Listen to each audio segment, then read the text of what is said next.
is the Wakdirahman from Class 11 Design Interior Furniture Engineering. I want to tell you how to use tools in my major. Before that, I want to show you my school. SMK Info Jakarta is a school center of excellence in the North Jakarta area.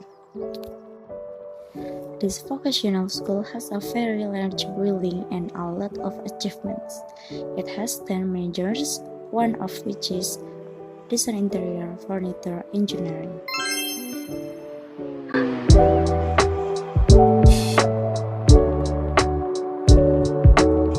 Furniture Engineering Design is the SMKN for Jakarta Furniture Skills Program, a program that produces quality human resources and an entrepreneur spirit in the field of woodworking, especially furniture. To help with the furniture processing process, you need a portable, stationary machine or manual hand tool. The advantages of the machine can speed up the work process and produce neater products. Manual hand tools are hand tools that are used with manual hand strength or human power.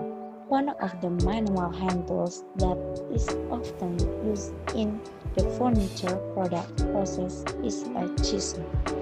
A chisel is a hand tool in the form of an iron blade that is sharp at the end for making holes or cutings in wood, which can produce curved or flat surfaces.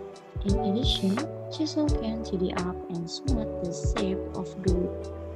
The chisel's auxiliary tools is a hammer. First, prepare tools and materials. Secondly, trim the wood using a chisel according to what you want.